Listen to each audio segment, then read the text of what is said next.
Welcome back, everybody, to the All Day ABA podcast. My name is Kayla, and my mission is to make behavior analysis fun and accessible for clients, students, and even supervisors. Don't forget that you can check out the show notes at alldayaba.org to find all of the links to all of the things that we discussed today.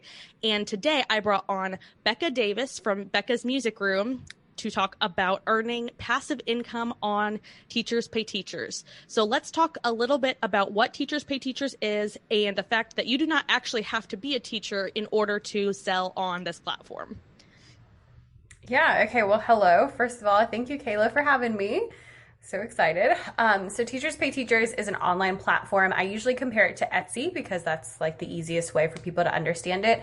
So it's kind of like Etsy, but for teachers and all digital products. So there's no physical products. It is all PDFs, Google Slides, that kind of stuff that's all digital and over the internet. So teachers or other, educational people can post resources that you can use with your class onto Teachers Pay Teachers, and other people can go and purchase. It makes things really easy, and it's a really fun platform to be a part of.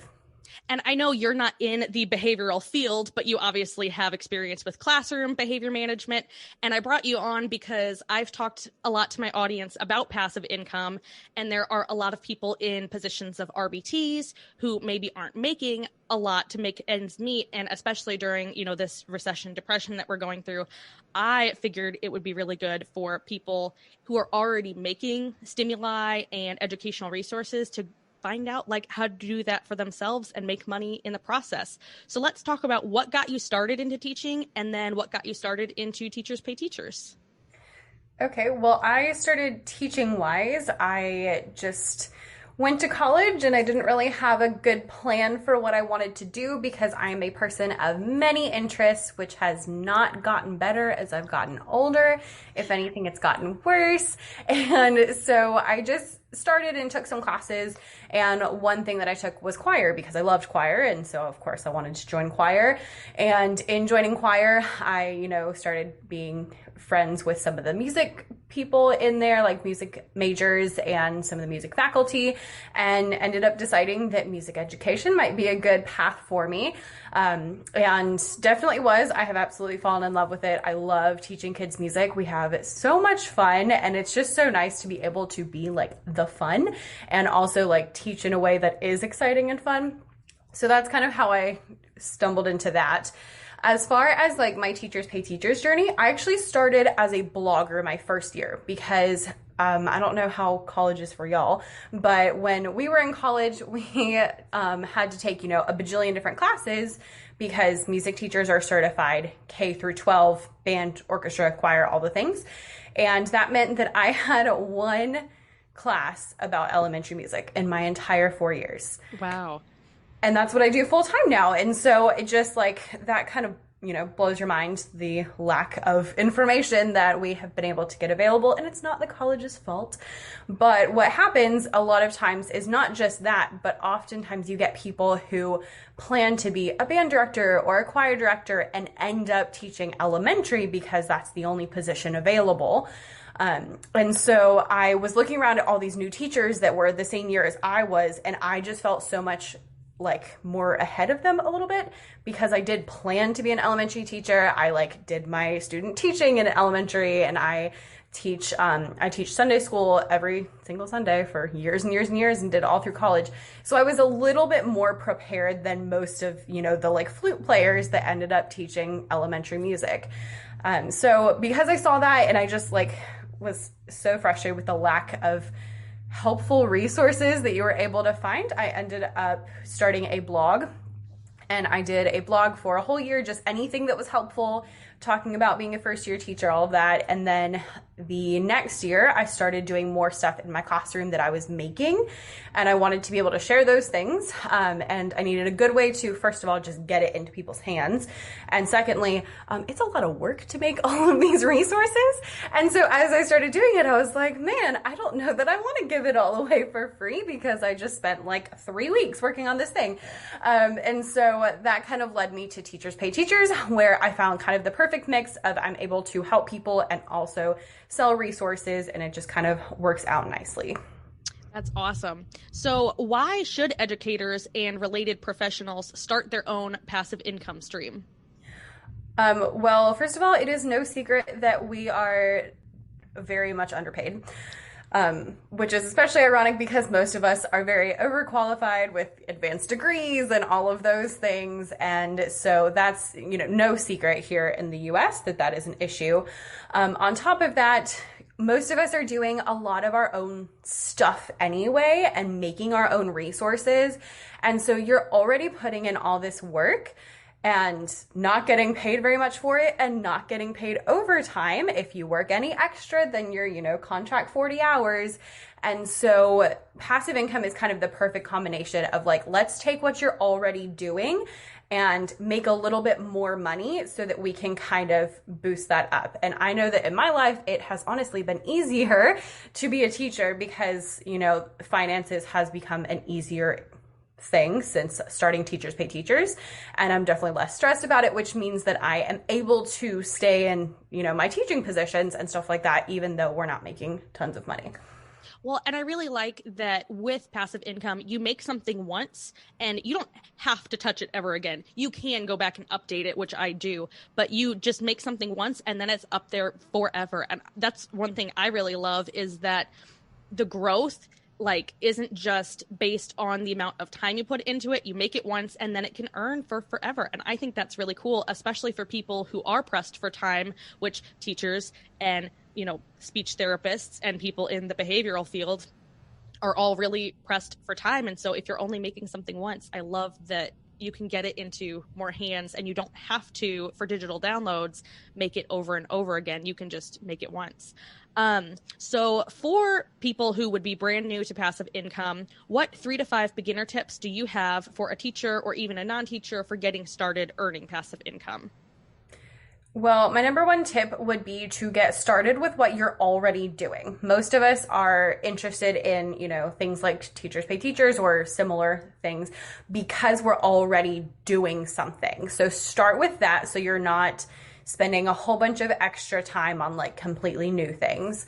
That would be my very first tip. My second one would be go through that resource and make sure that it is kind of ready to go to teachers or, other behavioral people. Because what we need is not necessarily what other people need. So when I make my resource for my class, I then go through and I look at it and I say, okay, what are some things that other teachers might like? What are some versions they might prefer? Is there anything I need to adjust so that they can use it easily? Along with that, make sure you have very, very, very, very, very clear directions so that people are not confused. And my general rule of thumb is the more complex a product, the more you want to explain it so that people are not confused. If it's a worksheet, that's pretty simple. But anything that involves cutting, pasting, any extra stuff, you want to make sure it's very clear how to use it. My next one would be don't get stuck in trying to make it perfect because it will never be perfect. And we just have to accept that. So a general rule of thumb, I was reading a book, it's called Working Backwards, and it's all about Amazon and how Amazon runs. And there they were talking about Jeff Bezos, the CEO of Amazon, had a quote that said, get things about 70% done. And I liked that. He was like, you'd like it to be 90%, but 70 is more realistic. So for sure, So don't get stuck in the perfectionistic phase because people can get really kind of frozen on actually getting things out there. Done is always better than perfect. And one of my favorite things about passive income is you can always go back and change it. Yeah. So if you don't like it or you want to change something later or it's not 100% how you want it, you can always go back and change it later. So it's not one time and then that's all you have. You can always go back and change it. And so I always tell myself I can go back and change it, and I usually don't. But usually it's good enough as it is. Yeah, my first resources, I literally, and there's nothing wrong with using Microsoft Word for resource creation, but for me, I made these cheap little things that just did not look good, and I didn't have a copyright on anything, and I just did not know what I was doing, and so, yeah. There are ways to avoid that, like taking courses like yours, which we'll talk about in a little bit, but it's not a bad thing to start ugly because everybody starts there. Even if you start with a course or something that walks you through it, it's okay that your first things are not going to end up being your best work. They may end up being your best sellers, but they're really not going to be your finalized best work, because ideally we're all progressing and improving as time goes on. So getting to your courses, and your email list, tell us about joining your email list and getting that roadmap to our first $1,000, and then about the courses that you offer. Of course. So when you go about the passive income route, you can just, throw some things up and then leave them. But if you do want to make more substantial money down the road and want to have more of like a business situation, then you do want to make sure that you're, working a little extra, and it helps to have a little bit of a roadmap. So that's why I created the free roadmap to your first $1,000 on Teachers Pay Teachers. And it just takes you through all of the steps so that you kind of know like what you need to do next, because that can be really hard when you're just, in your room by yourself, you and your laptop, and you're just like, I don't know what to do. So it helps you just kind of guiding through like when would be a good time to start an email list, when would be a good time to start on social media, when should you focus solely on products. Those things are really important so that you can just kind of focus on one thing at a time, so it's not like super stressful. So I imagine Kayla will be able to give you a link to that, right? Yep, I will put it in the show notes. Excellent. It will be in the show notes.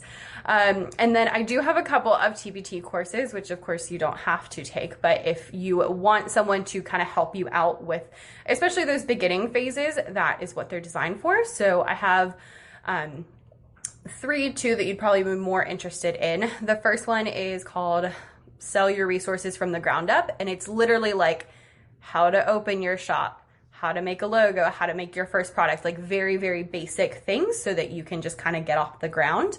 The second one is the most popular one, and that's called Level Up Your Teacher Business.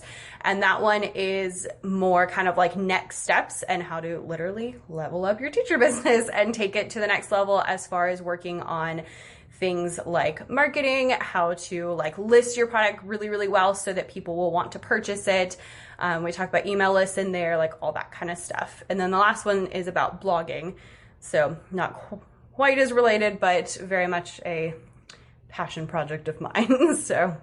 Well, and I think a lot of people that own, ABA clinics or just like pediatric clinics, there are ways to use a blog to bring in money, even if you're not selling digital downloads. So for those of you that are, listening to this podcast, if you own your own business, even if you're not planning on making worksheets, like you can use a blog to like put out more information about your services and like what you do and like steps to doing things. And so the blogging course might be good for people, even if, they're not interested in Teachers Pay Teachers.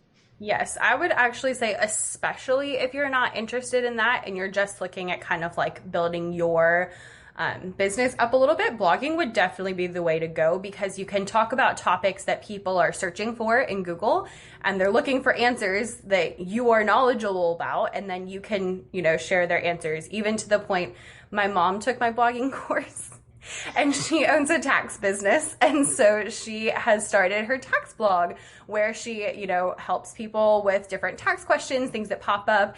And she's currently going through like a small business series. And so that's been really helpful to get people onto her website answering questions. And then also once they're on her website, if they have a question or they need more help, they can contact her and set up an appointment that way. Well, and I think lots of us have, frequently asked questions, no matter what field we're in. So a blog is a great place that you can answer all of those. And so if someone asks a question, instead of having to type out your answer over and over and over again, you can copy and paste a link. And I think that is one of my favorite time-saving things. I probably need to even do better about like the FAQs and using that as like a blogging content tool. Yeah, no, blogging is fantastic. I'm going to throw a bonus question in that was not on our list of questions, but let's talk about your favorite classroom behavior management tools and what you love to do to manage behaviors, because I'm sure there are some people that are in classrooms who are listening and may be like, oh, yeah, no, a lot of the behavioral stuff that most ABA people talk about doesn't apply to classrooms because it's a whole different ballgame. Yeah, so obviously I'm not an ABA person. However, I am in an extra fun school, and with my extra fun school has come a lot of learn as you go classroom management strategies. And especially as a music teacher, I see all of the children and I deal with all of the classes, all of the behaviors, everything. So I actually just finished up filming a video all about classroom management, so it's like fresh on my mind. Perfect. My biggest things are, of course, you want to build relationships with the students. That's like absolute number one. Number two, my little hack is just to make your class as interesting as possible. So make sure the kids are doing things and switch activities often, because when they get bored is typically when they start to act up. So the more interested they are, that also doubles as in my classroom. It's always, if you are not following directions and being respectful, being responsible, and being a participant, those are our 4 rules. If you're not doing those things, then you don't get to participate in all of our fun things. So if my class is really fun, then they want to participate. So therefore they are more likely to follow directions because they want to participate. Next up, I always make sure everything is super, super structured. So anytime we're going to do an activity, we don't just like go for it. If we are doing like maybe a song where we're moving around the room, we'll start with the song in their seats so they can hear it a few times. We might like keep the beat, and then we might do the action standing up in their spot, and then we might do the actions like walking in a circle, and then we might move around the room. So I really kind of tier it, and if at any point I feel that the class is not going to be successful, I just leave it there. So I'm totally fine with if we can't all move around the room, that is totally fine. Where was I? Anything else? You can stop me at any time because I... No, you're good. These are all really awesome tips because they're practical, because again, like a lot of people that are probably listening, there are some who are working one-on-one with kids, and not that that's easier to do, but it's just a totally different environment. And classrooms, trying to manage group behavior is like its own whole ball game. And especially when you're dealing with administrative rules and like what you can and can't do, which are important, but you have to like work within the system that you're in. And so I think those are some really good tips. And you create a lot of movement activities, which I think are awesome. Yes, I do it for that reason. If at any point I know we're going to need to like sit and actually pay attention, I always pair it with something like super active movement related before. And typically we'll do like super active movement related, and then we'll sit down and we always take like 3 deep breaths. And I find that that's like a really good and easy transition into something else, because it kind of, brings them down a little bit, and it's really simple. It doesn't take a long time, but we do that like all throughout class. And then we'll do something where they have to pay a lot more attention. But I always pair it with something that's a lot more movement based so that we're not, jumping out of our skin. Right. Tell us a little bit about how you incorporate books into teaching, because that's another thing I know you've done a lot, is incorporate books into learning. Yes, I love incorporating books into learning because, especially as a music teacher, I find that we have the unique perspective of we can make it really, really fun. And I love reading, so I really want the kids to love reading. So I try that pretty much anytime that I can. If I find a story that is related to like maybe a song that we're doing, I look for ways that we can incorporate it. Some of my favorite things to do are like sometimes we'll add a chant to it. So we were reading the book Rumble in the Jungle in my like summer camp the other day, and so we added a little chant that goes rumble, rumble, rumble in the jungle. And we just, every page we would like read the story, and then we would add that in, and then read the story and add that in. And then we added instruments to make it even more interesting. If you're, not an instrument person, you could just like, they love beating on the desks. So much fun. Just any time that they can like make noise is going to be, yeah, they're going to love it. Another thing I like to do is extracting some of the words out of the text and using that to like make up a little chant that we can say, or figuring out the rhythms or stuff like that. So there's lots of things you can do if you just, not that we have tons of time, but if you have a few minutes where you can sit down and really think, like there's lots of fun things you could do with that. Well, and one of my favorite types of resources that you make is where kids have to like compose their own songs. And for non-music teachers, there are fun ways to do that. Like, especially if you're incorporating books into learning, like I know a lot of speech therapists do, you can have kids like make their own stories or make their own little poems. And I think that kind of gives the kids a lot of room for creativity, and especially if they're, hyped up and kind of like wiggling around a lot, giving them something to like focus on and create, even if you're not able to like do movement stuff 24/7. Hopefully people are able to do a lot of movement stuff if they're working with kids. But if there are times that a kid has to be, sitting, letting them, have something that they can create, that they can really like put their brain into, I think is, really fun. Yeah, if you are like classroom teacher and you're looking for something easy, that's a great one to do. Just go through a book, and I'm thinking like, There Was an Old Woman Who Swallowed a Fly. There's a version, my favorite version is There Was an Old Mermaid Who Swallowed a Shark. Oh, so, I haven't read that one. It's the best one. But so like we'll read through that and we'll take out all the different things that she swallowed, and we'll like arrange them in different patterns to make different songs. And then you can extract that and make like a poem out of it. But there's lots of, simple ways like that you can really make it fun. Well, and I'm even just thinking about like you could make like a sequencing chart if someone needs to work on like retelling a story or telling things in order. There's just so many ways to take like a skill and to make it a fun thing to learn about. Like, and I think a lot of people struggle with how to do that. And I think you and I are really good at like coming up with creative ways to, teach different things. So I think that's really fun. Was there anything else that you wanted to talk about while we're here? I think those were my main things. Can I give a couple of like really tactical product making tips real quick? Yes, absolutely. Okay. So if you are making a product that you're going to list, like a digital download situation, like Kayla mentioned, we're not going to use Microsoft Word, because in Microsoft Word, if you change anything, like add another word, it like changes the whole formatting. So instead, go to PowerPoint. I have a Mac, so I use Keynote because I'm cheap and that one came free. And so the main advantage to that is that you can move things around really easily, and it makes the format much simpler than on Microsoft Word where things change. So in that, I still will put like text boxes and stuff like that, but you can also add borders and things like that to make it just a little bit cuter.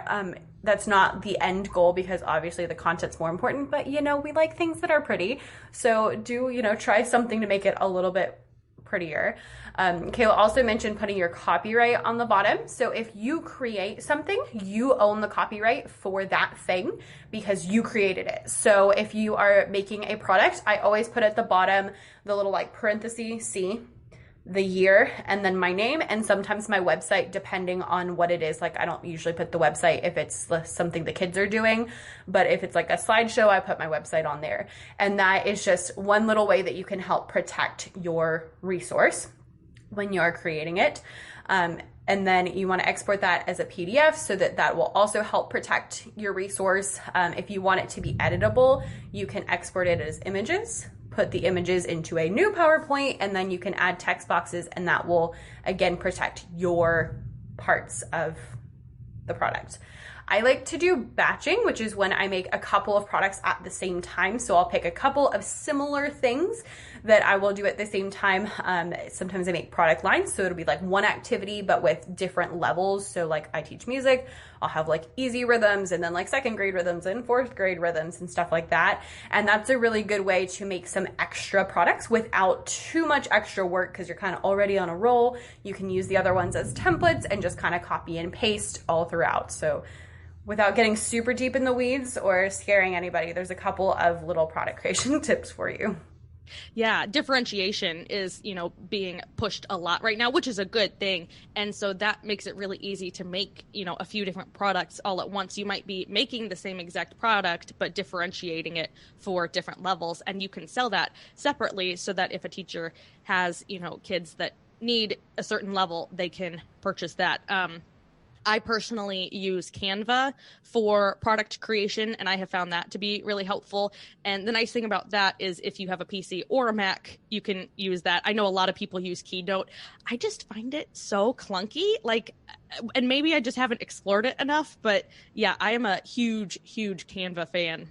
Well, to be honest, I used to use PowerPoint and then my laptop died and it took like a month to get a new one. And so in the meantime, I had an iPad and the PowerPoint on iPad is really difficult to use.